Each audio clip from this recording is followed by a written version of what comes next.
So this is our third video for Hatshepsut, and we're going to try and make sense of some of the terms that we use to describe the time period that we're looking at. So a bit of an overview of New Kingdom and also the structure of Egyptian society, or how historians have tried to make sense of the time periods of ancient Egypt.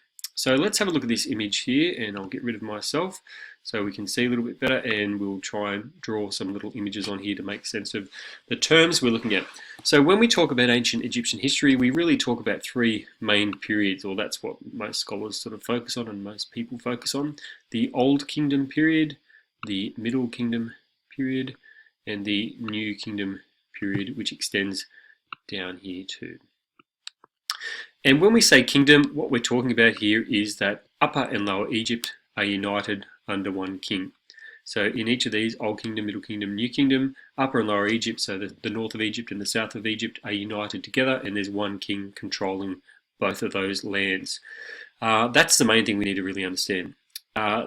In between these kingdoms, we have what's called intermediate periods. There's the first one there, and there is a second one there, and then we have a third intermediate period down here. And they're periods where Egypt is no longer united under one king. It might be have separate king. There might be a king of Upper Egypt and a king of Lower Egypt, and there might be alternatively, you might have a foreign force who have invaded and were controlling Egypt at the time. And that's really what we're looking at here. So we're looking at, the period we're looking at is the end of the second intermediate period, where a group called the Hyksos have taken control of Egypt, and upon their expulsion in the 17th dynasty, we move into the New Kingdom period. So that brings us to the term dynasty. So a dynasty is the rule, for a very basic understanding of it, is it's a rule of a family, where successive family members take on the role of king. So we can see that each of these kingdoms, and indeed the intermediate periods, are also broken up into dynasties.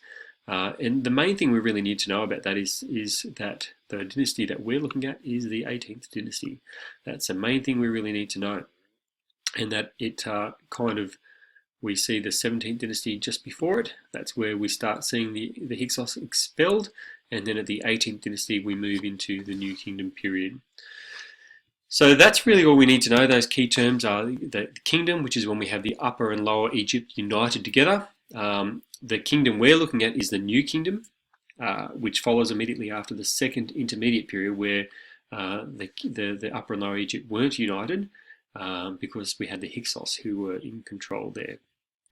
If we move a little bit closer to another image, what we will see is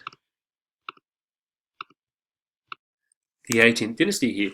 So we can see down the bottom here, this is the 18th dynasty, stretching from 1560 BC all the way through to, what is that, about 1300 BC, so quite an expansive time.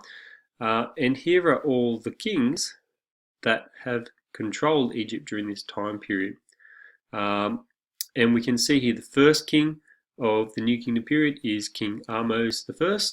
The second king is King Amenhotep I.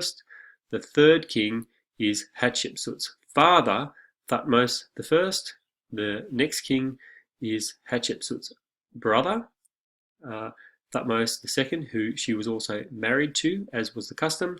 And then we see down here Hatshepsut herself. And you can see by the line down here that her rule started immediately at the end of Thutmose II, her brother and husband's.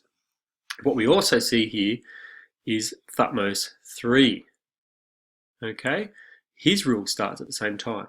So what we're really talking about with Hatshepsut is concurrent kingship, two kings ruling at once, which is really important to understand. So this is the time period we're looking at, and then obviously Hatshepsut dies, Thutmose III continues to rule on. At the end of Thutmose III's reign, we see Amenhotep II rule, and then at the end of his reign, Thutmose IV rules, and then it continues on and on.